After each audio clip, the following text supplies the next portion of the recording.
It's not a bird, it's not a plane, it's Superhero Slate. It's a modern podcast where we talk about everything that's great, like movies, TV, superheroes. It's Superhero Slate, oh yeah. Hello everyone and welcome to Superhero Slate, the show where we run down the latest superhero entertainment news. We love TV, movies, and superheroes, so let's talk it all out. My name is Chris Dillard. And my name is Mike Royer. And this week, we're giving you a rundown of all the snackiest news we could find this week, Mike. It was by far the most delectable time I've ever had looking for show notes. Yes, we're always being tugged and pulled in between. Do we want to talk about what the show is actually supposed to be about, or just our other love and passion, which is snacks? And I think this is the perfect time of year to start to lean the other direction. Yeah, exactly. You got to get your winter body ready, right? For so you can win. What is it? The biggest bear award? Is that the thing that Fat Bear Week. Fat Bear Week. Yeah. So we can start competing ourselves. On that note, also Spider-Man 2 gameplay shows off how fast the PS5 makes this game run, Mike. I mean, I shared it with you, and I'm just blown away by the technical aspects of this game. So pretty stoked to talk about that with you. The PS4 did not have the technical capabilities to render the craziness that was Brooklyn's and Queens. Exactly. Two whole islands. I mean. Oh my God, 2 boroughs. Well, technically, I don't think that they're. Oh my God, that shows how little we know about the East Coast. I don't believe Brooklyn and Queens are islands. In this game, they're treated as islands. They will. Yeah, so they will be island off. Yes. Yeah. So we can do that.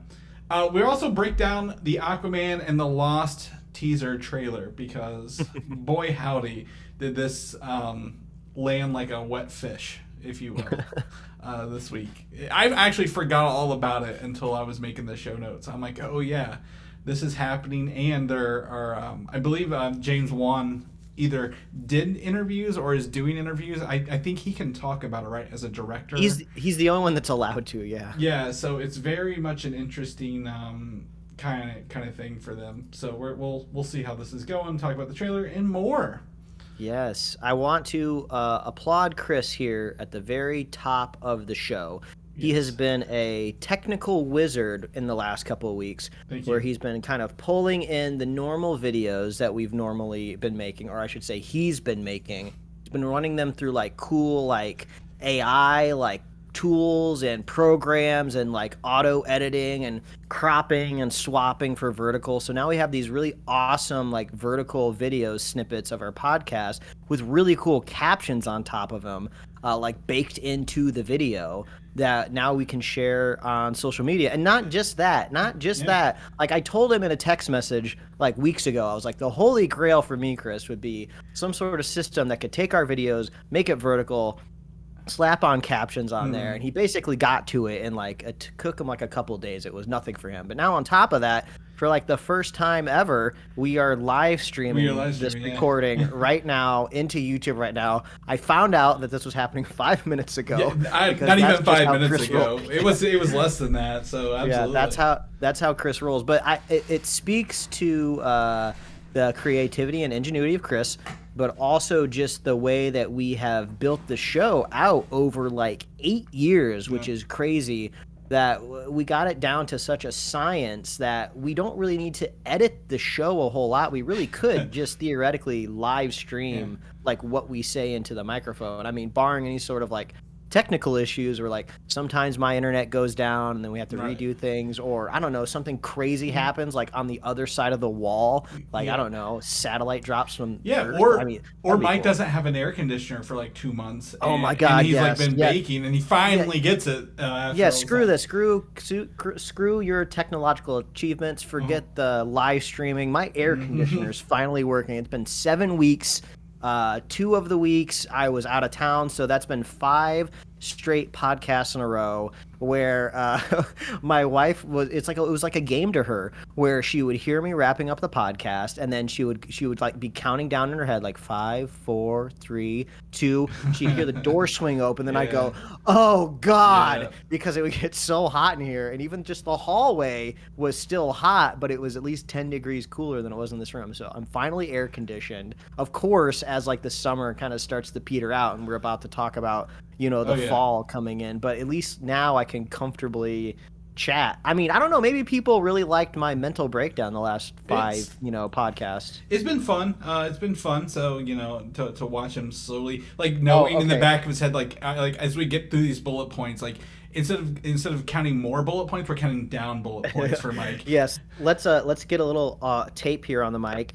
This is me opening the pouch for my temperature gun that I happen to have right here that I've been using to monitor the creeping temperature. He actually holsters this on his belt every day, people. So let's not you know what the great thing is about this? When the AC people were here on Friday, after everything was fixed and everything was running, like one of like the managers or whoever the dude in charge was came through. Like he's like, I'm gonna do my final sweep. I'm gonna use my little temperature gun here to make sure the temperatures are flowing well. He pulls out the same one that I own, nice. And I was like, dude, I own the same one. And he looked at me like, why do you have one of these? And I was like, I don't know either, dude. Okay, so historically there was a spot on the wall that was reading between like 85 to nearly 100 degrees. Yeah, 85. I think 85 to 90. I would give you a range for during the show. And we are at a nice, comfy 71.4 degrees. That is podcasting temperature, folks. It has been. I've been here where I am. I woke up to 55 degrees. So that's pure fall weather right here in the Midwest. And I woke up and I'm like, I'm really glad Mike got his air conditioner this weekend. But it was nice. It's good. Yeah, and one of Mike's, obviously we were getting video updates of this. Mike, they put it on your roof because they have to put them in the roof on the roof out there in LA. Can somebody explain current AC technology? I grew up in the Midwest, Chris, as you are familiar with, and I'm sure you could walk out to the side of your house right now and how large would you say your air conditioner is? Like compare it to something like maybe like a washing machine or like something like, or maybe a little bit smaller than that. It's short. I would say it's wider than a washing machine, but shorter, if you will. Yeah, but like overall volume wise, you kind of get the idea, and that's kind of how it is across a lot of like the middle states, right? When you don't have to put your freaking AC on the roof.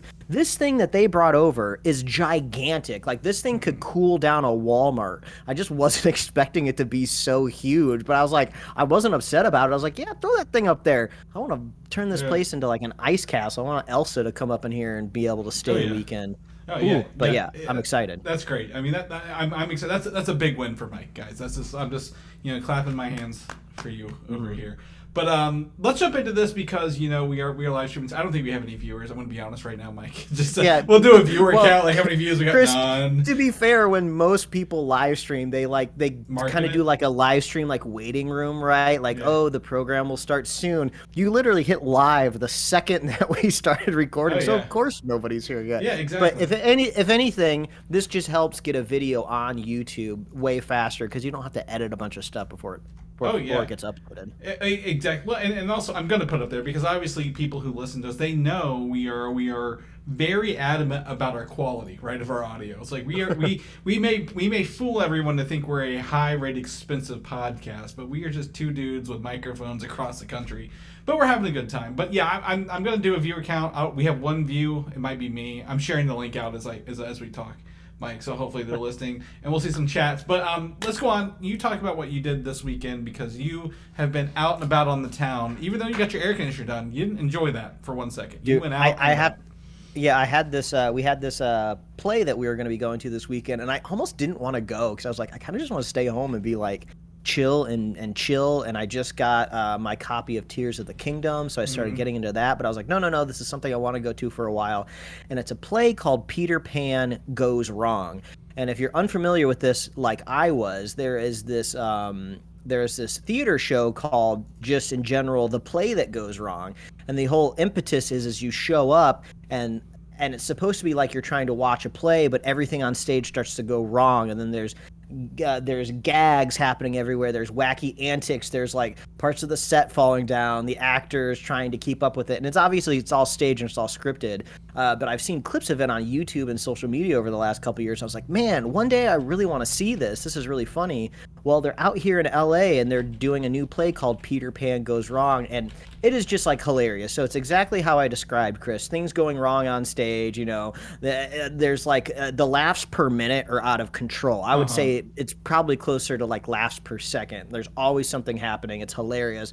But the great thing about it is everything I wasn't expecting, right? When you show up to a play or a musical or anything like with a stage, right? You show up early, you're waiting for the curtain to go, you're waiting for the lights to dim. The show starts before that even happens because there's like fake crew people walking around like asking like, hey, we're looking for a hammer. Have you seen like a hammer? Or they're on stage like trying to get the lights to work and they're bringing out like jumper cables and stuff like that. And it was just really, really funny. The kind of like quote unquote fake directors like walking around like messing with people. So it's like this whole it's kind of experimental theater vibe. It's so funny.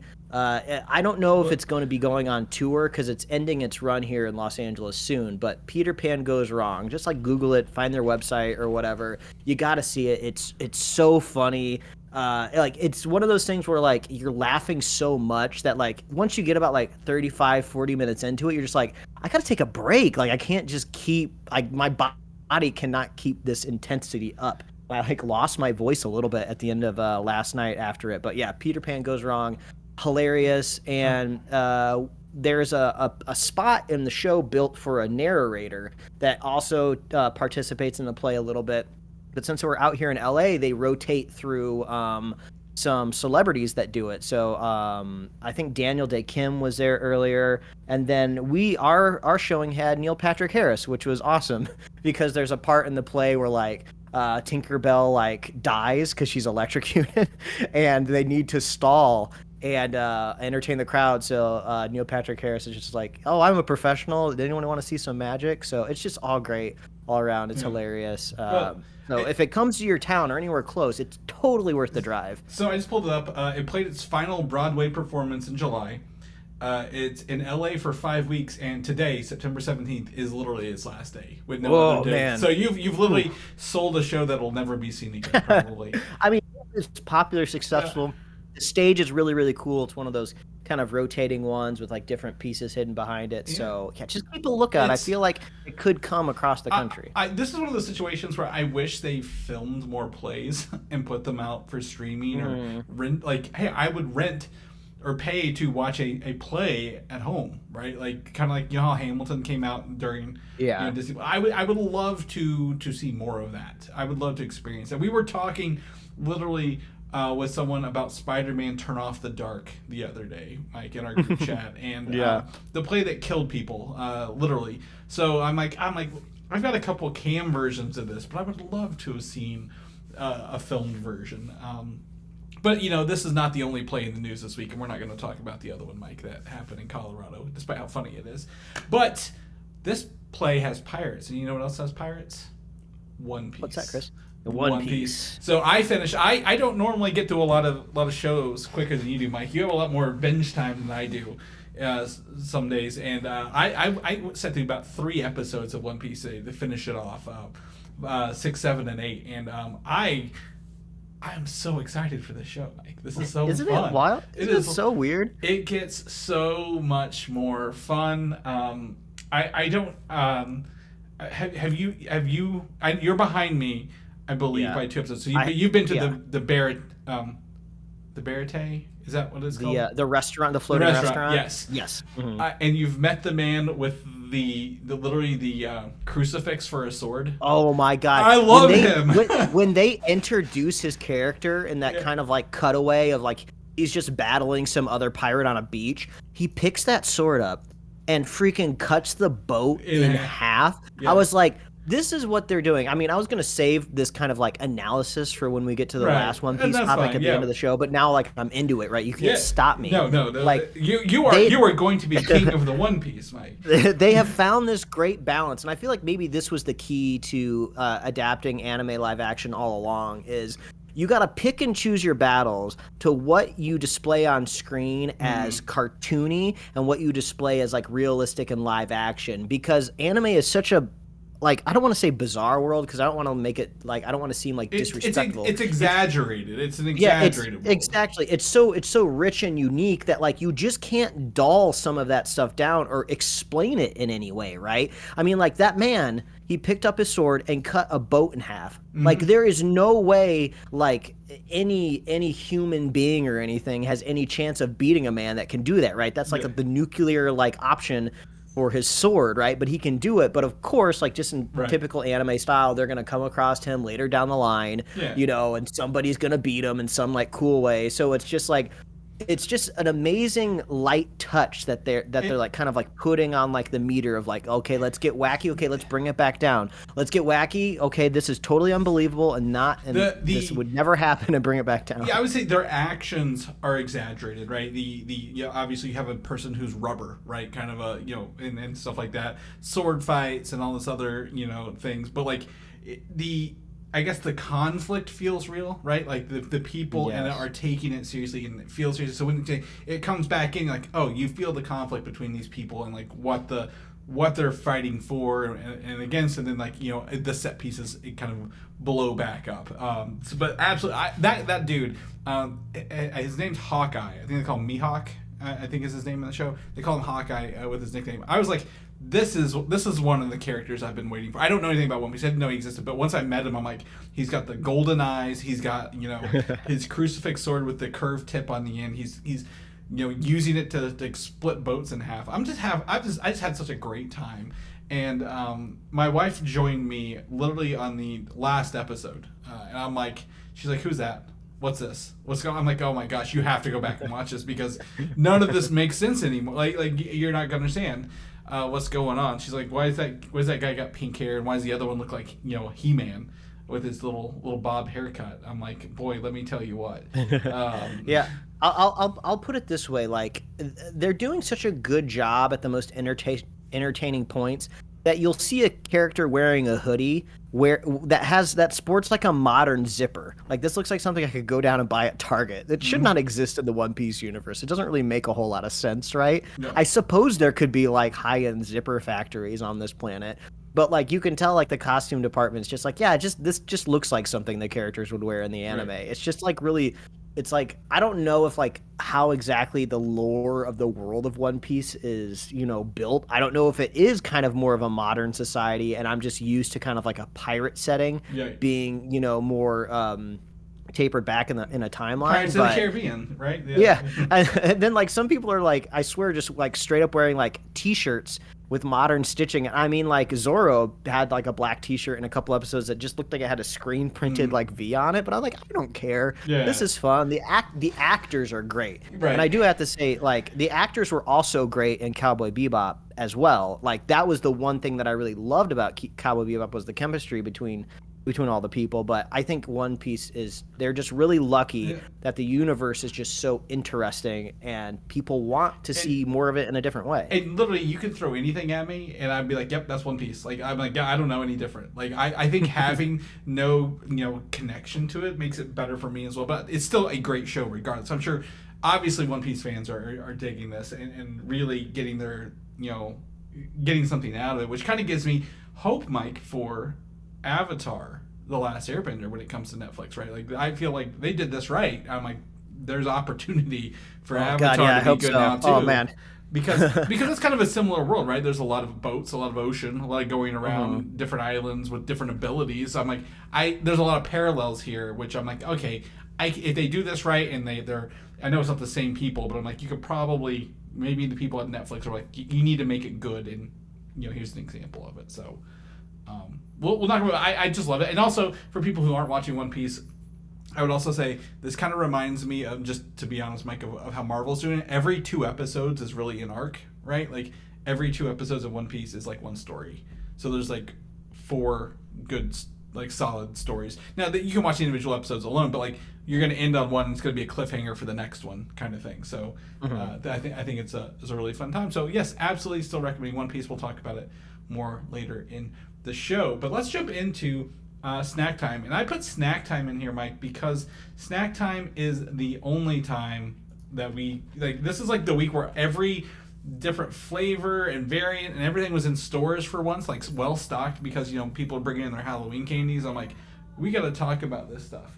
And that includes, like, you know, the drinks. My cats are yelling because my wife just. I was gonna say, like, wait a minute, Chris doesn't have kids. Like, why does it sound like there's a baby wailing in the back? We have an orange cat, and she has real big orange cat energy, which means if she feels like she's being slighted or not paid attention to, she wants some attention. Oh but my God. She also knows, I love that. Yeah, so we're gonna talk about snacks, and you know, Mike, you've not had a chance to try all these yet, and that's fine. So we're not gonna spoil. Well, you can't spoil drinks, I guess, but like. We're not gonna we're gonna talk about things, and if you want to try them, great. If not, no. But the first one we did both try, Mike, and that is Fanta's mystery flavor for 2023. Boy, there's gonna be two parts to this. This right here. Yes. So first and foremost, the Fanta mystery flavor, as you can see on our thumbnail images, if you're listening, it's just a black liquid with a kind of a green to it that I feel if you put under a black light would be very much like a glowing bottle, right? Like a very spooky green. Probably meant for, like, you know, if you're going like blacklight golfing or something like that. So yeah, it's that technique of, like, if you take any color from the color wheel and just make it as dark as possible, it ends up looking black. But in reality, there is a tint to it, and that will come back up later. Yeah, green, just like the logo, Mike. So I've only seen this in zero sugar. I'm sure there's not a regular. I don't know if Fanta does regular sugar versions. But Fanta does not have caffeine in it, as I found out as well this week. I did not know that, by the way. So you can buy this there. So I found mine at a Kroger, which is local to me. You guys have Ralph's out there in LA, right? Is that where you found yours at, or was it Walmart? I ended up getting mine at the local gas station down the street. So they're out there. They're in the world.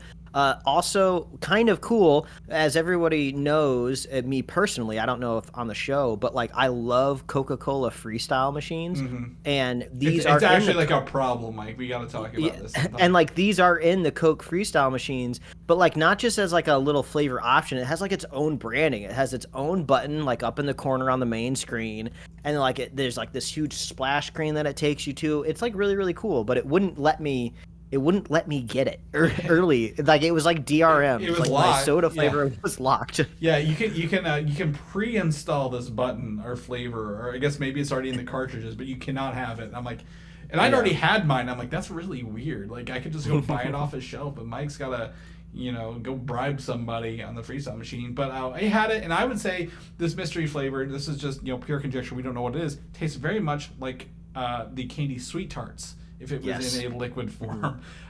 Specifically, I think the maybe the red one a little bit more than others. Yeah, it's a weird concept, right? Because you would think, like, oh, if you look at Sweet Tarts at face value, it's just flavored sugar, right? And that's all soda in general. So how are you translating that anyway to a soda? They found a way, because it tastes exactly like it. Oh yeah, absolutely. It's very much, if you like the idea of Sweet Tarts. Sugar-free Sweet Tarts, by the way, it has that sugar-free flavor to the soda. So you can buy this, and I think it comes off right. Like, even the smell of this drink is like Sweet Tarts. Like, when you open and crack it open, I'm like 100% Sweet Tarts, Mike. So I think that was pretty good.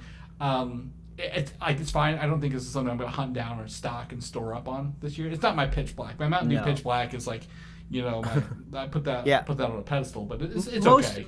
Most of these, like, mystery flavored anythings that I've ever tried are never something that you usually go back for, right? You're there purely for, like, the novelty of guessing the flavor and then moving on. Yeah. But this is a classic moment for the Superhero Slate PSA. Yes. Something that I love to do whenever I can to warn our listeners out there, just so they're better educated. And I just this is not medical advice. This but is it like the almost second like non-medical advice you've given this week, Mike. And that's concerning. But yes, go on. So if you've never consumed something essentially dyed black, if you will, it's gonna it's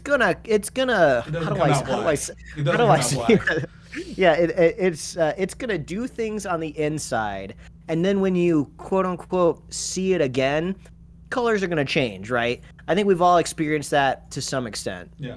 in our past. But Chris, this mystery Fanta flavor, the color changing science that happened inside of my body that I saw the next day. Yeah.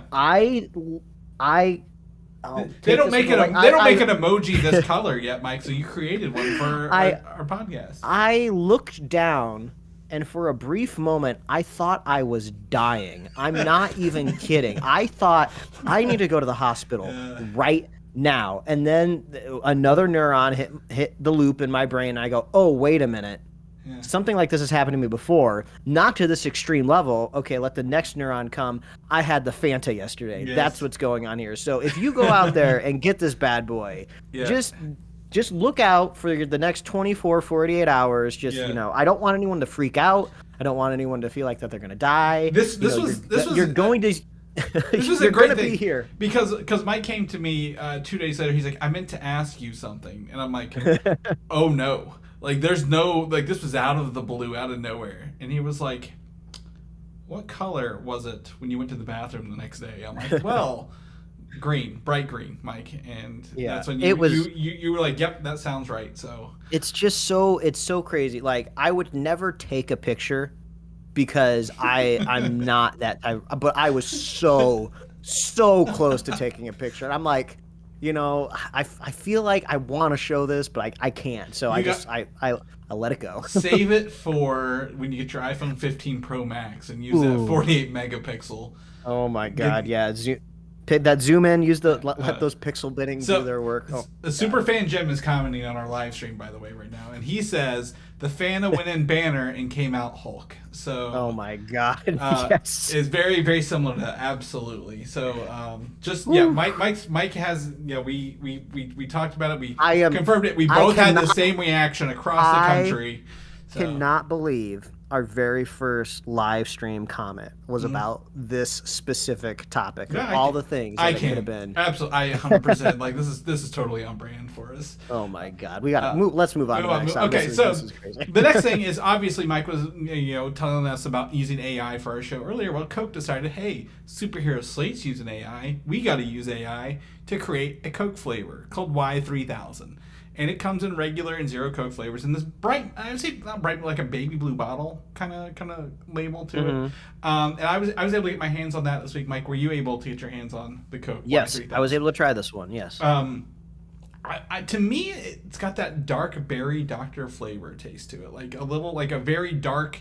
Something dark was added to this Coke. It wasn't like a lighter flavor, like a lighter colored liquid. It's like a darker liquid, like a dark berry, like a deep cherry, like a dark cherry. If this was truly created by AI, I don't know what that means. I don't know if they kind of like ranked all of their flavor additives and shot it through Chat GPT or whatever. But it does taste like an amalgamation, right? It doesn't taste like we're supposed to know what flavor it is. It tastes like we're supposed to, I don't know, glean a few different flavors. Like, I get a little bit of, in the background, kind of like a caramel or a cooked sugar or like a slight marshmallow or like a maple or kind of like one of those flavor notes. I'm getting one of those in the background. But then also, there is something fruit adjacent. I had my wife try it, and her and I both think that there seems to be some sort of like apricot lean on it somewhere. Someone has said like a peach aftertaste, a little bit. Yeah, like a stone fruit kind of in there somewhere. Or like mango cola, like a mango flavor, like a but not, it's not like we've had mango Pepsi, right? We've had that, so it's not that, but it's really interesting. They call it the Coke Y3000, tastes like the future. But I was like, that's fine. Like, this is one of those drinks where I'm like, I like tasting the Coke creations, but I'm like, I will buy one of these and that is it. Like, I know better. Like, none of these are like, oh my God, my favorite thing in the world. I will say I didn't get to try the regular. I only had the zero sugar flavor. I didn't have the regular because for some reason the bottle exploded in my fridge. Like, literally no like nothing happened to it. It was still sealed. I looked at the cap had bulged outwards and like it just like gone everywhere. So we could not figure out what was up with that. So I'm gonna have to try a regular one this week. Just, as Mike always says, don't drink your calories, folks. But I've got to try the regular sugar flavor just to see what we're missing there. Right beside me, you can hear it, right? That's right, Mike. Mountain Dew Voo Dew 2023. And I've got the zero sugar flavor here. And can you guess what I think this flavor is, Mike? Well, I haven't had a chance to try it, but the very first Voo Dew was candy corn. Candy corn. But then you also enlightened to me over the years that they've kind of just like rehashed other flavors that they've done. A Skittles. Kind of like rebottled them and stuff like that. Yeah, there's a Skittles, a Starburst. Last year was a Sour Patch Kids. I mean, I'll just take a. So do we think it's another candy? Is kind of what we're leaning into? Yes, I do. I do think it's another name brand candy, or whatever they're going to call it. It's got to be sugar adjacent. Maybe like Mike and Ike's would be my guess. It's Sweet Tarts again. I'm pretty sure that this is Fanta and this are using the same flavor this year to mix it. Well, we got to do like a blind taste test. That's got to happen. Yeah. So I've had both the regular and zero sugar of these because I had to buy 12. I had to buy the 12 packs because I didn't see the regular bottles. And I'll drink Mountain Dew over like 6 months, so it'll be fine. But it very much it has a sweet tart taste to it. Now it's not like a straight sweet tart soda. It is very much you mix the sweet tart soda with a Mountain Dew. Like I might try 50-50 with the Fanta. And then put a warning on me, like a little bracelet for people that find me passed out and like, why is everything green? But the Voo Dew, right? It's clear colored. Yes, it doesn't have really. So this might be the safest approach for human beings out there in the world, if they want to avoid, just the trauma. The horror of looking down. And honestly, don't take photos. Like Mike said, don't do photos. We don't need to see that. But Mountain Dew Voo Dew, I would definitely recommend this if you want to try it. It's not as punchy as a regular Mountain Dew, if I will. It's like maybe a little softer, so very, very easy on the palate. Probably goes great with vodka. At the end of the day, like all Mountain Dew. The other thing I got my hands on this week, literally, was Lay's has been doing mixed flavor mix-ups with the other companies that they own, and I finally got the Cheetos cheese flavored chips this week. Have you had these yet? I've had these, and I think that these were out possibly last year as well, but maybe it wasn't like a wide release. This is the first I've seen them here. And they say new on the bag, so maybe it possibly could have been somewhere else, like a small batch or something like that. Maybe. But these are the orangest chips I've ever seen in my life, like unnaturally orange. I think they're really good. Yeah, I do too. I think they were. I had this with literally my Coke Y3000. I'm like, we're gonna be mixing and matching over here. You're snacking in the future, man. That's right. I don't like Ruffles chips. There's something about the texture, but I like their cheddar cheese Ruffles like they have. So this was a good opportunity to have cheese flavored chips without the Ruffles. So this is one of the few exceptions. Like I said at the top of this snack segment, is usually there's like these gimmicky flavors that they're good for like one buy, and then you go back to the core flavor family, right? Yeah. But I'd say this one's good. This is just straight up a good cheese flavored chip, which you usually don't get just cheese a lot of the time. Right. But, and it says it's Cheetos cheese, and I get it a little bit, but like. It's not as powerful as a Cheeto, right? Like it's something about how they bake the Cheetos. This is much smaller, much thinner chip, so the cheese to chip ratio is a little more solid at the end of the day. They also have Funyuns and Cool Ranch Lay's as well. Are the other two flavors out in the wild if you see those. And lastly, the biggest news thing here is interesting. I want to bring this up is that McDonald's is phasing out their self-serve soda fountains. I don't know if you heard this. They literally want to, over the next 9 years, bring them back across the counter so you have to go back up to get your refills. Yeah, I saw this, and at first I was like, where's my pitchfork? Where's my tar and feathers? Let's get out there in these streets and let them know what we mean. But then I thought about it, and I was like, actually, yeah, I can't remember the last time I went into a McDonald's. Really? I'm almost exclusively going through the drive-thru to get my quick fix. So... yeah, I could see, they have the data. I mean, they're a giant corporation that I'm sure has a lot of data scientists up in there. And they're like, nobody's going into these restaurants anymore. Yeah, there are people, but not as many as before. If you're going in, it's probably you're ordering to go as well sometimes. And then also, at the same time, I'm sure there's always money involved in these big company decisions. Like, hey, if we charge per cup, we're not going to be giving out as many refills. Kind of deal. That's going to change all their billboards. But this is a 9-year phase out, which is interesting because have you ever been to a McAllister's Deli, Mike? I haven't, but I'm familiar. So these are one of the restaurants where you have to go back up to get your drinks. They don't have drink machines facing the customers. Like this is what they're moving to. We went to McAllister's Monday, and it was the first McAllister's I've ever seen with a customer-facing soda machine. I'm like, oh, everybody is flip-flopping on what they're doing right now. And I don't know what to think about this because competition in the wild, man. Yeah, it's really just like I would say it's not out of control. It's not a problem. I was like, oh, this news is interesting because I've literally seen McAllister do the opposite. It also comes along with news that McDonald's is doing smaller restaurants, like more like drive-through only versions in some markets. So that lines up with what you said. Like you don't go into a McDonald's, you just want to get your food and keep going right down the road. So. Yeah, I'd recommend go get your unlimited refills in McDonald's while you can, while you're eating your as seen on meals, Mike, with your Loki sweet and sour sauce. That was nice. I like this snack time segment. If you're tuning into the live stream for the first time, we don't normally do this, but we like doing it. So whenever I feel like we get enough snack news, we like to do a little segment. But we swear, normally on a weekly basis, we are talking about superheroes. Yes, yeah, this is a fun one because Halloween is coming. Halloween Candy, we'll be talking more about that. But yeah, so let's jump into we're gonna beat around the bush here. Aquaman and the Lost Kingdom dropped a teaser trailer on Monday. A teaser for the trailer. Sorry, not a teaser. A teaser for the trailer on Monday and the trailer on Thursday. And this is the first time we've got a chance to really look at this movie since I think they released a couple photos 2-3 years ago with Jason Momoa in outfits. And a lot of it, we don't know. This is the last DCEU film. Amber Heard has been in the news quite a bit with her lawsuits early this year, late last year. This has just been a big, what's going on, if you will. And I don't think this trailer helped me figure out what was going on, Mike.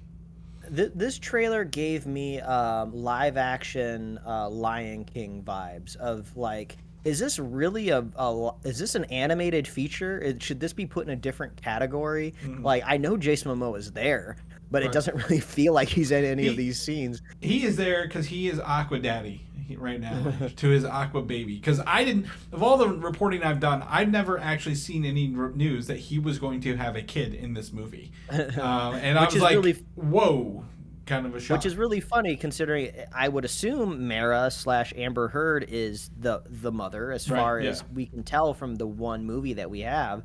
And she is in exactly one shot of the trailer. 1.5. She's actually in one scene running towards the burning down house. But it's like during a fade, so you can't see it. So do we think she's dying in that burning down house? It seems like she's not going to be around. I think his dad and the baby might be killed in the burning down house. Gosh, Chris, no. What? We're not killing Tamara Morrison. Yeah, not Tamara Morrison. Yeah, he's doing great. He's back in Star Wars right now. He doesn't need Aquaman money. But the other rumor I've heard that is Mara will eventually possibly die at some time. Now, the funny part about this trailer is, I think I sent this to you. They reuse shots from the first Aquaman in this, like when he's like on a beach, like the mystery beach where he finds his mom for the first time in the first one. They reuse the exact same shot from Aquaman 1. They've had 4 years to work on this. Well, no, 5, 2018, wasn't it? So you really think they'd have at least one other clip they could put in here. Are you sure this wasn't like a Shazam 2 style where they're actually flashing back, recreating the scene? He's just wearing a slightly different shirt. But you put it in the trailer? No, it's the same outfit. Same outfit. It's bad. But do you need to put that in your trailer? I don't think so. So we get to see some of Orm return, his brother, right? We get to see a little bit of that. We get to see the guy he plays Black Mana coming back with a black trident, obviously, which is green as well. There's like some spooky kind of like goblin-looking people with like green glowing eyes. They look pretty cool, very like James Wan. I'm sure that was his favorite day on set of when he got to overlook the concept costumes for these creatures. But I mean, what's the desire here? I mean, what happens after we watch this movie? Are we getting? Is there any chance that the third one happens? Is the actor strike going to be over by the time this rolls out? Is anyone going to be out there promoting it? The other news report is that Warner Brothers has essentially given up on this movie. They're not putting any marketing dollars behind it. They're going to release it, call it a wash at the end of the day, which is at least more than Batgirl got if you look at what they did with that. But I'm not really excited to watch this. I don't know. I don't know. It's it's not like it doesn't look bad, but there's nothing there to really pull me in, right? Like, it's been so long since we've had this. Yeah, I mean, we've kind of seen like rumors out there on the web that the movie is just boring. I early on before I think the summer rolled through, we saw people that were at early screenings that say it's the worst DC movie that they've ever seen. I mean, looking at the trailer, I kind of just look like I'm getting more of the same from the first Aquaman. And I thought the first Aquaman was fine. But I think what we've seen from the trajectory of these last couple kind of Zack Snyder verse heroes is like, if you want to survive the Peter Safran, James Gunn like purge, you're gonna have to do way better than just okay. You're gonna have to like break like box office or cinema score records or something to stay alive. And I just feel like this doesn't quite have that gas behind it, Right, and I think it's got Jason Momoa. He's obviously a great actor. He does a great job. I don't think he is the problem here, right? It just looks like you said, uninspired, really. At the end of the day. He says wahoo and like knocks a statue over and turns it into a bridge. Like, that looks fun. Yeah. He's running around like he's like 12 years old. Like, I'm sure this will be fun. Playing the goofy guy to his brother straight man, right? Like, and that's the journey here. But yeah, I'm just not feeling it yet, and hopefully they can come out with this. Now, I will say in the teaser trailer there's some really bad CGI for Nicole Kidman, and someone was like, you need to fire your agent for putting you in this movie, or at least letting them release this. So, obviously with underwater scenes, a lot of underwater, there's some weird stuff kind of going on. But I like James Wan's underwater world building that he did in the first one, right? Like the creatures, the society, like it's not just, hey, we have a city underwater. And, I feel even, was it Wakanda Forever? Namor was like a very dark city. We didn't see a lot of it, right? So at least with the bright underwater colors of Atlantis here, it feels like a real city that's lived in, and maybe we can have at least a little pull out of that at the end of the day. The last thing we'll add, I did see some reports earlier, corroborated by two different people, that at some point, you mentioned the test screenings, people walked out of the test screenings, like the free test screenings. So I was like, oh. Okay. I don't think you can do. Can you imagine what the people who are there to collect opinions of the movie do when they see people like walk out? Like, excuse me, you're not going to the bathroom? Where are you going? Hold on. I need what are your comments? Because they lock your phones away. You're like, hey, I need my phone back. I'm going home. Like, I don't want to. I can't sit through this anymore. So I'd be interested. Like, knowing that news kind of makes me want to watch it even more a little bit. I'm like, is it that bad? Can I sit through this movie without walking out of it? Let the games begin. So this comes out December. Obviously, we'll keep you guys posted as we get closer to it. Blue Beetle did well at the box office. It's not a smash. It didn't break records or waves, but it was for a movie that was originally on streaming, was one of the best DC movies this year. Aquaman will be the next and last until Superman Legacy, I believe. In the meantime, you can get your fix on the DCU on Max with the upcoming show Kite Man, Hell Yeah, which is a spinoff of the Harley Quinn show, which just wrapped up its 4th season. This is a crazy bullet point for me, Chris, because I've only seen like 1.5 episodes of Harley Quinn. Yep. And I remember Kite Man, and I was like, oh, he was pretty like a crazy character, but I was not expecting a full spinoff of that. I thought he was a joke character. I didn't know he was like a thing. Yeah, he kind of is still a joke character in here. Kind of goofy. If you watch this, it is adult oriented, if you will. But he's gonna be kind of goofy here. But it's about Kite Man, who was a little bit there. I don't know much else about this character. I've not watched a lot of Harley Quinn, but it is kind of gory and kind of dark. So it could be fun. But it's coming to Max in 2024. Do you think Harley Quinn just wrapped on its 4th season and kind of like not maybe a cliffhanger, but kind of a cliffhanger? Do you think that like that show will get a 5th season? Like, I feel like this is something that can live on in tandem with the Gunn Safran stuff because it's so out there and obscure.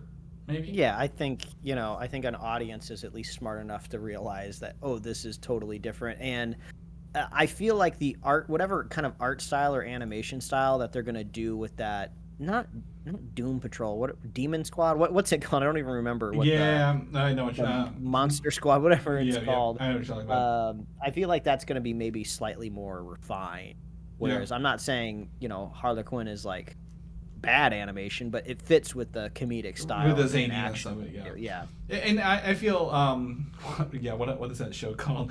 It's going to be more kind of invincible, maybe, in its artwork a little bit. We're both just like James Gunn anime. I'm just Googling it. Animated series. Let's see what it says. Creature Commandos. We were dotting all around it. We got close. Yeah, we were getting there. I was like, it's got a Monster Squad. It's got a Frankenstein and a werewolf or something. Yeah. So, anyway, so yes, check out the teaser trailer on Instagram. Here it is, adult oriented. So probably wouldn't want to listen to that out loud at work, but you can check it out here. Shifting gears a little bit, we're going to revisit the world of Pandora, Mike. James Gunn's World Away from Worlds. And with the Avatar Frontiers of Pandora game has got a new gameplay and story trailer released. Really just kind of flexing, I guess, the technology they're showing off in this game, right? Like a lot of foliage, a lot of, some battles here and there, but it seems very, again, people are like, oh, this looks like Far Cry, but on Pandora. And to me, that's perfectly okay. It sounds, that works. Yeah, I would say that the trailer was kind of just more of a helpful reminder that the game exists and is coming out. But I couldn't really discern anything from this one compared to the one that we saw a few months back. Just cool shots of Pandora, different mounts that we can ride. At least it reminded me that it is bow-based combat, at least in part, and I love first-person bow-based combat. Like, I eat up raiding camps in Far Cry with bows because it's so satisfying just to stealthily go through there and pick everybody off. And then you alert the last guy left, and he realizes, oh, I got no one else to call. They're all dead, and then you murder them. Yeah, so it seems very much like, hey, there's a stealth portion, but you can also go in guns blazing if you happen to have them as well. I don't know how big the world of Pandora will be here, but or if DLC is involved, with Avatar 3 coming out. I believe it's next year, right? Or no, a couple years. They delayed all these. But it feels like, hey, you want to go do the ocean world? Here's the Ocean Land DLC, right? Or here's the Fire Nation DLC kind of thing. Just kind of build on this a little bit. But I'm excited. This is, maybe some free roaming in Pandora will be fun. Really getting to know the flora and fauna of that a little bit better. I think it'll be a good time. So this game is coming out, I think, in December, November, December. Looks to be a pretty good get this year. It's a year for gaming, I'll tell you that at the end of the day. So, and that'll jump us right into what we talked about at the top show, Spider-Man 2, coming out on PlayStation 5 in a month from now. And there was a new PlayStation State of Play this week where they showed off some gameplay and some technical things, including the extended New York City, right? 2 islands. They're not really islands. We know. We went over this earlier in the show. But you have the 2 boroughs and then the main island there that we got in the first game. And what they mentioned is you can literally swap between Miles and Peter instantly in this game, Mike. There's no loading screen. I do believe I did catch that they said either nearly or almost instantly. Yeah. So it seems like they will be doing some sort of maybe hand animation so they can kind of hide a little bit of loading, but still, it seems to be very quick. Yeah, they seem one of them shows that it went from Miles to Peter, and Peter was doing sit-ups upside down on a wall of a building, and you're like, yeah, that's fine. And then you can also travel 3 times as fast through the city with the web wings and the swinging, and I believe I think you can actually fast travel almost near instantaneously as well through this city with the power of the SSD on the PlayStation 5s. Because they weren't able to load it this fast before, so you can go really, really fast to the city, which I'm excited to experience that speed in this game. Oh yeah, once you it's like I said, I'm playing Tears of the Kingdom right now, and I told myself I have to beat this game in 4 weeks because I guess roughly maybe it's 5 weeks. Because when Spider-Man comes out, I can't code switch in my brain between the 2 controllers. It took me so long to remap my brain for a Nintendo controller that when I switch over to Spider-Man, I'm going to need all of my mental faculties because it asks a lot of the player. So they have to ramp you up slowly through the game with tutorials. And even though I've played 2 of these games, the first one and Miles, I don't have any of my muscle memory back. Yeah. So I'm going to need to be Circle is dodge. Circle it, and that's all I got. My hand is going to need to be held as I go through this process.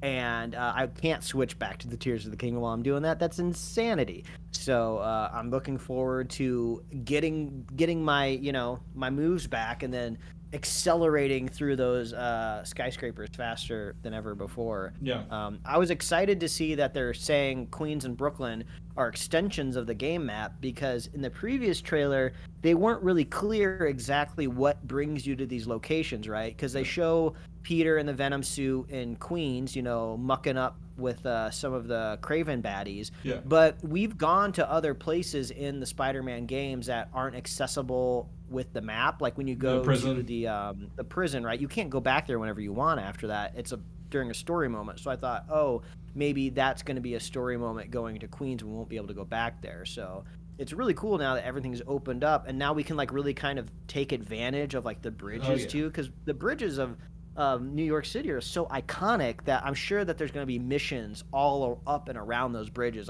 I guarantee there's going to be bombs over those bridges. People being thrown off by villains, and and they also say if you want to get between the islands, like you can swing, but they do have the jet streams to get you over there very quickly, so you're not like that's cool too. So maybe if you're not near a bridge, you can just you can just pop on over there. So but that's very exciting. And they also kind of said there are 65 around or more suits coming to this game across both Spider-Man and Miles, including what they showed off was the Spider-Man 3 black suit, the Sam Raimi black suit, which I thought was really fun addition, because obviously you have a black suit in this game, but every suit has, I think, 4 or 5 color palettes as well, like putting this well over, like they said, like 250 plus different suits.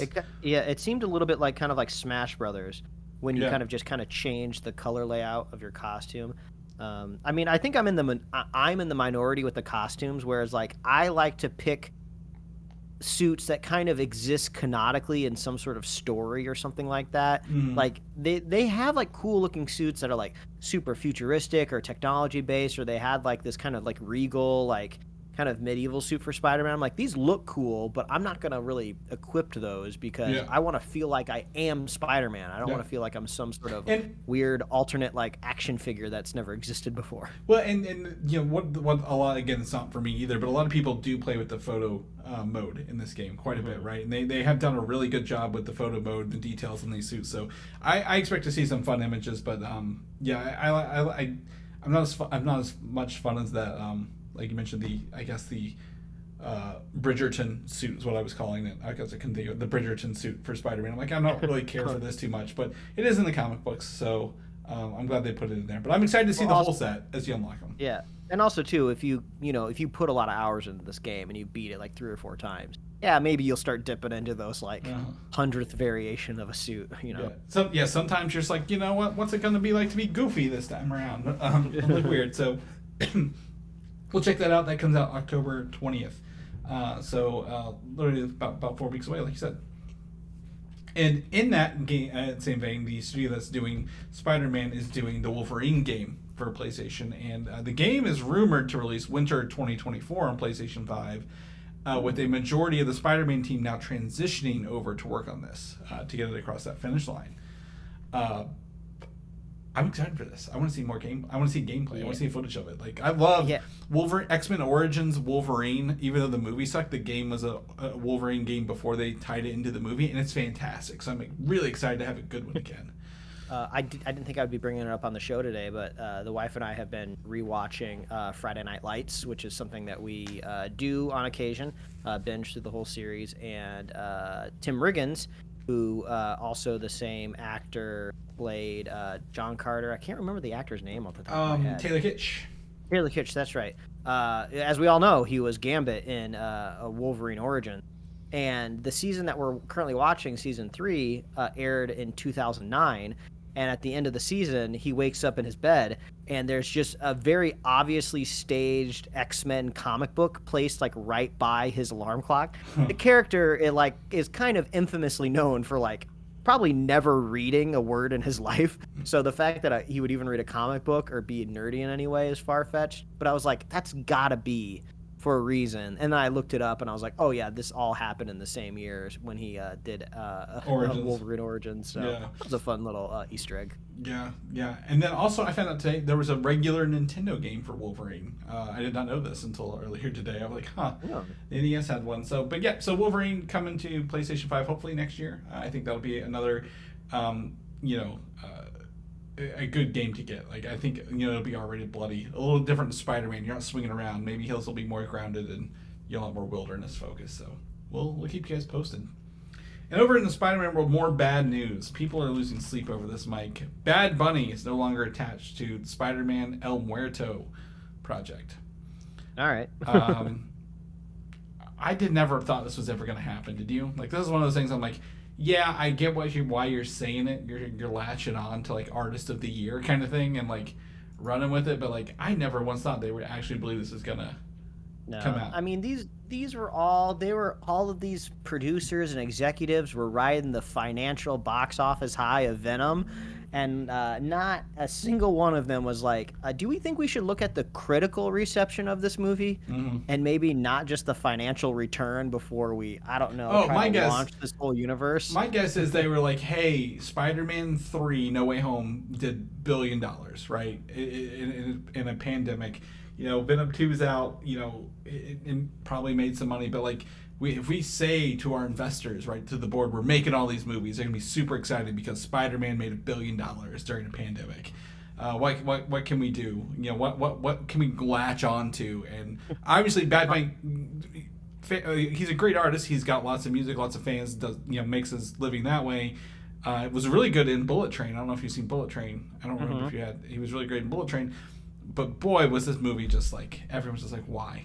Of all the things we could have done. So it's just like, I haven't even seen El Muerto in one of my many Spider-Man games. If he can't even make it as a tertiary character in a video game, I don't know if he's going to be making it into the movies just yet. Right. Yeah. I keep forgetting we're still waiting on their Spider-Woman movie. Was it? With Dakota. No, not Dakota Fanning.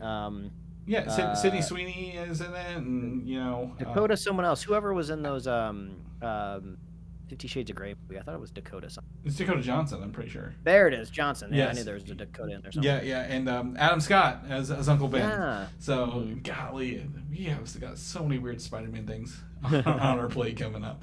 So we'll talk more about those next year. Things that can change, though, over time include transitioning from series to movies, and that sounds like what's happening with the show Lando. It sounds like Donald Glover said that this is now, he's working on a movie of Lando, not a series anymore. So does that mean it's still Disney Plus based? Do you think they're going to put it out in theaters to make it more event based, fit in that Iger, thought process? Where do you put this at, Mike? I mean, to me, series maybe makes a little bit of sense, just because I want my movie universes to ladder up to big, exciting things, right? I think that was one thing that was a bit of a bummer with Solo. I knew it wasn't really going anywhere. I know not all movies have to do that. Not every time you go to the movie theater, I have to have fireworks blown off in front of my eyeballs, right? But if it's a Star Wars movie, maybe I want something big and exciting going on, and I feel like maybe Lando is a character that could fit a little bit better in the series. Yeah, and I think, this is one of those things, series that was announced, and there's been really no traction on it. A couple weeks ago, we talked about how it transitioned to the Glover brothers working on it, right, rather than the whoever was on it originally. And now, it's going to a movie. My guess is, they're like, look, Disney Plus is hemorrhaging money. We can't put it as a series anymore. If you want to continue this, we got to transition it to a movie. I'm as someone who really enjoys the movie Solo and thinks Donald Glover does a great Lando Calrissian. Do we need a Lando movie even? It's a weird kind of grab out of air, right? What do you do with him? And also, the character had such a lame ending, in that last Star Wars. I always forget the name of it. Rise of Skywalker, the last Skywalker. What Skywalker? Rise of Skywalker, probably. Yeah, they basically were just like, "Hey, guess what? I think I'm your daughter. Let's go off in a spaceship." And I'm like, "What's happening here?" So, but I don't know. Yeah, it's a cool character. If I was Disney, I feel like I'd be like, I don't want to lose Donald Glover and his talent. I want to keep him around, so it sucks that we can't do the movie, but let's at least try to keep him in the clubhouse. You mean the series? Yeah, he's doing the movie. Yeah, keep him in the Mickey Mouse clubhouse. Yeah, you're trapped now, Donald Glover. You can't get out. But yeah, I don't know. We'll figure out more of this as we kind of move towards it, and Disney kind of gives us some more solid slate after the strikes resolve. In case people didn't know this, The Marvels was originally not going to release in IMAX this fall because Dune had booked the slots with Warner Brothers, and Dune is now moved to March. So that means The Marvels now has an IMAX teasers, and it will be open up to more IMAX screens later this winter when that comes out in November. So I will always tell this, if you have Disney Plus, you can watch the IMAX versions through their streaming service. And I think that's a great plus that a lot of people, if you have an IMAX version and you have a streaming service, you should put it on there. Like, that would be a great thing for everybody. So I'm happy Marvel does it. Do I need to go see the IMAX version in theaters of the Marvels? Probably not, but I'm glad it's going to get some of those screens, Mike. I just finished watching the trailer, and a recommended tile at the very end is The Marvels leaked post-credit scene, cameos explained. Yeah, I know it's going to be bullshit, but I'm not going to click on it. I'm not going to give them the satisfaction. Don't click on it, Mike. Don't do it. My favorite thing lately, and the thing I hate the most in the world, is when you go to try to find you type in like, hey, we're looking up the Lando images for our podcast, right? Like when we put them in the title, and you're always like, Lando Disney Plus trailer released. And I'm like, no, it wasn't. Stop this. Quit making these fake trailers and putting them out here. Who are you fooling? Yeah. A lot of people have fallen for stuff on the internet this week, or the past couple weeks, Mike. Like, they're like, oh my gosh, there's this, show coming out with all these actors. I'm like, no, it's not. Look at the source. Like, that's just like a fan site doing their fan casting. None of this is happening. I thought you were going to talk about those Mexican aliens, man. No. Come on. Did anyone want to see those? I believed.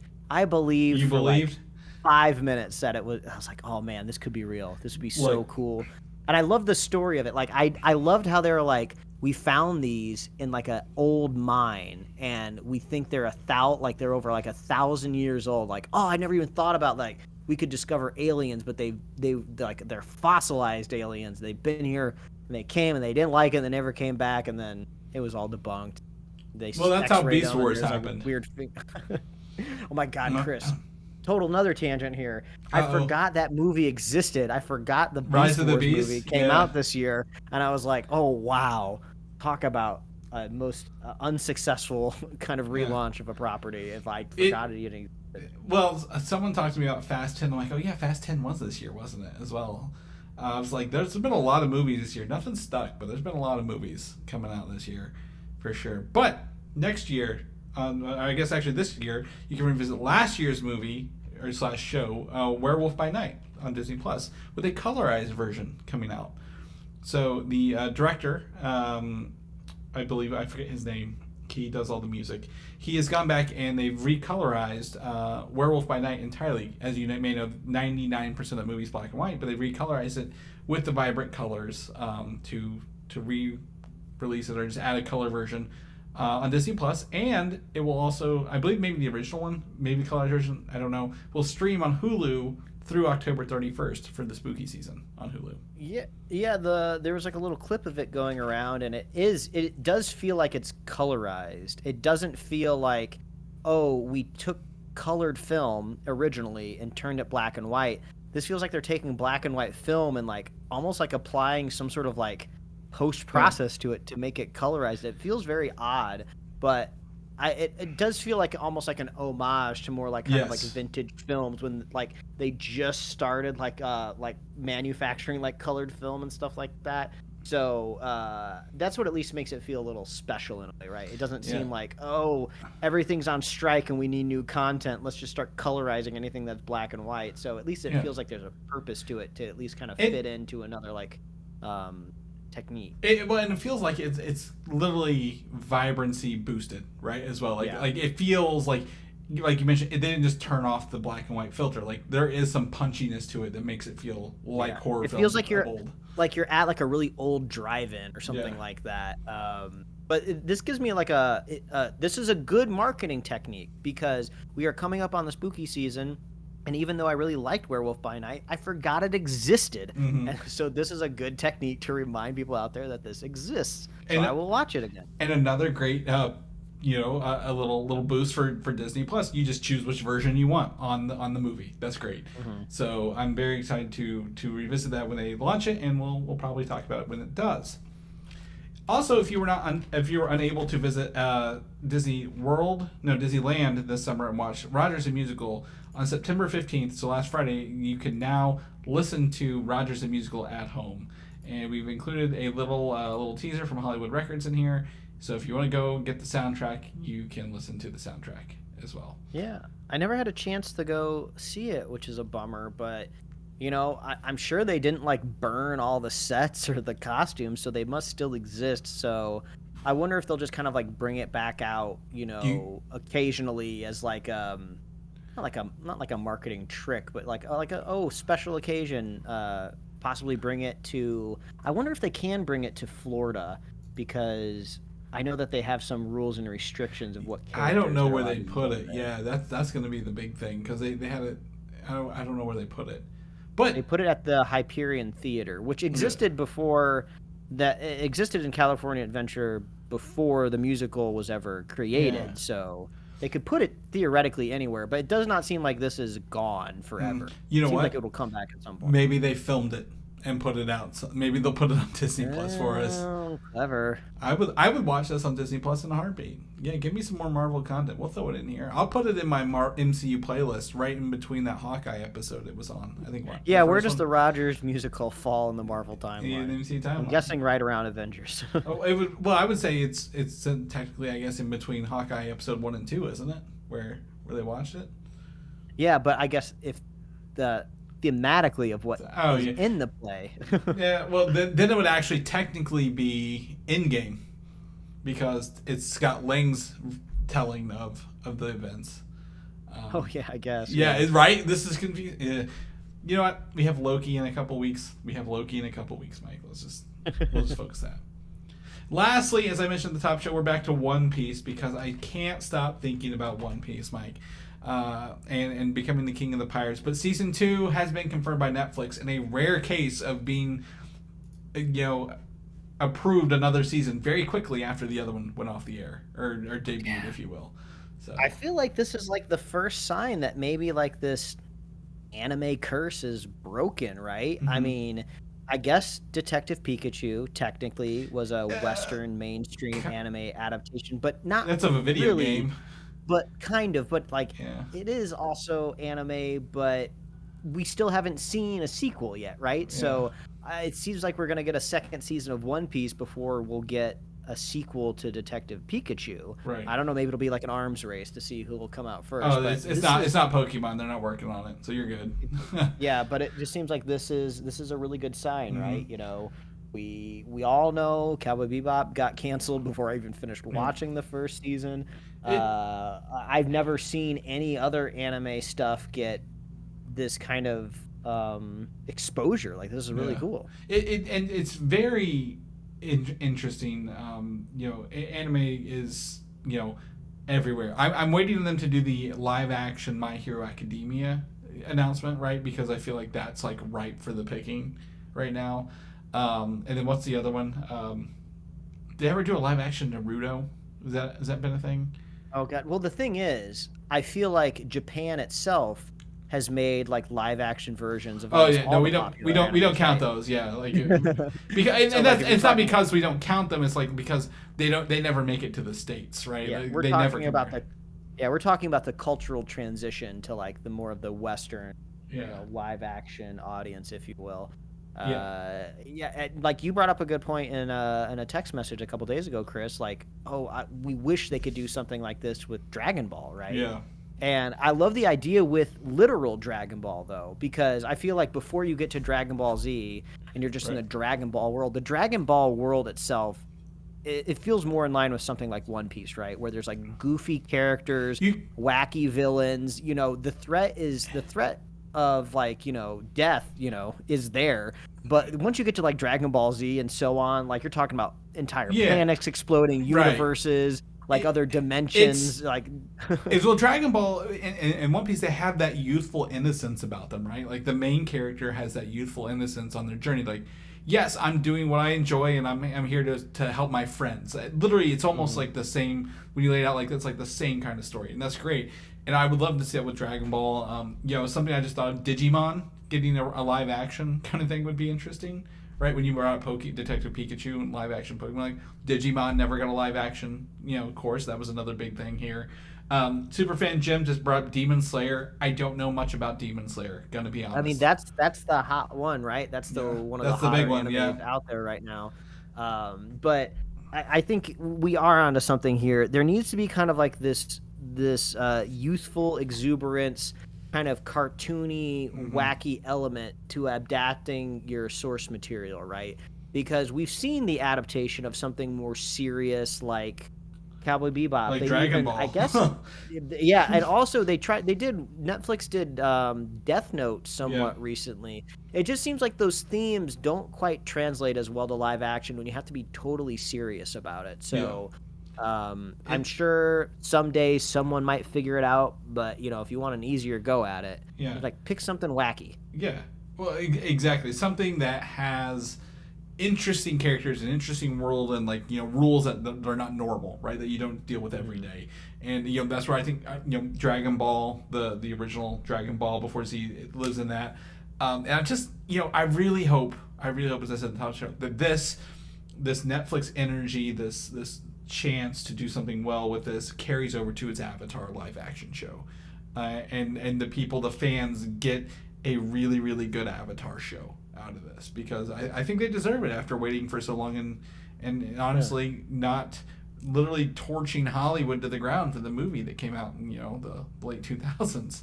I feel like an Avatar series at the very least facilitates 3 seasons to kind of tell a full story, but I think 4 would be better. I saw a headline that said the creators of the live action One Piece have kind of like a 5-season arc in their head that they'd like to do.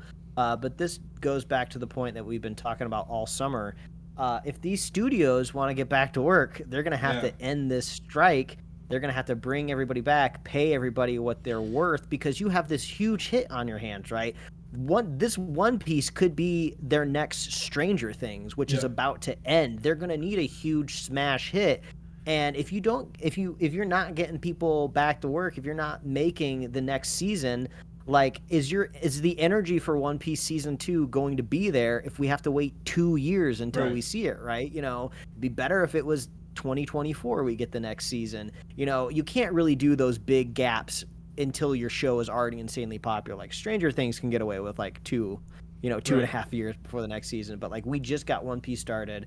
So let's pay these writers, let's pay these actors, let's get back to work. So what they asked for and what they've lost is like they've lost 10 times more than what the writers asked for. Because exactly. I'm like you could have had this done forever ago. So hopefully they do. This gets resolved in a manner that works well for the people who rely on it. So.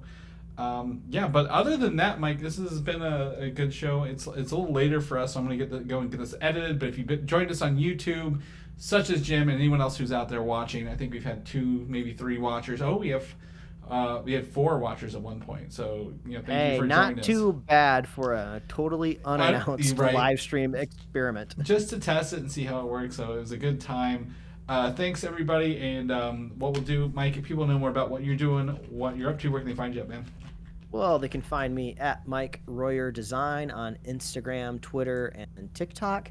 You can read my webcomic at liferewardsrisk.com. Chris, if people want to catch up with you, where can they find you? You can find me on Instagram, Valdan87, or come back to the show every week where we'll be working and testing on new technology to just have some fun with this show. And if people want to know more about the show, get ready for our upcoming... We'll probably do a One Piece review episode. I think it warrants it at this point. We've had requests. We're so close. I'm basically there. That'll probably be our next review episode. People can come find that. Where can they get all those goodies at? Oh, all you got to do is head on over to superheroslate.com. That is our goat boat. I don't remember what Luffy calls the boat. It's the Going Merry, named after Mary. Yes, that's right. I just remember there's a goat. That's basically where we set sail over at superheroslate.com. You can find all of our show notes over there. We got an awesome, really helpful upcoming release calendar with no dumb pop-up ads or newsletter subscriptions, or I don't even think we have to worry about the cookie law that Europe passed, because we're not serving the ads or collecting any data. We don't know if you're coming to our website, and honestly, we don't care. As long as you're getting the information you need that's correct, that's what we're here for. Exactly. So we like to have the helpful information up there ready for you to go. You can find us on Apple Podcasts, YouTube, Spotify, wherever else you love to listen to find podcasts. We got merch at superheroslate.com/store. We love hearing from you. We love it now that live streams seems like they're going to be a thing. So maybe tune back next week. We roughly do it on Sundays. I don't know if we can commit to a time. Yeah, but if we're doing a live stream, it's going to be fun, and we're going to have a good time. Don't expect it, but we will try to do it. Maybe if we get a heads up, we'll throw it up online. Yeah, we're like a pop-up shop. We're like a little food truck that you don't know when or where we're going to be. But it'll be Sunday somewhere. But superheroslate.com. We'd love to hear from you. Please reach out. Let us know what you're watching, what you're doing, what you're eating, what you're drinking, what you're snacking on. And if you want to be a super fan, all you got to do is share the show with a friend, share the show with a buddy, and we'll be here every week, folks. That's right. We'll see you next week. Bye.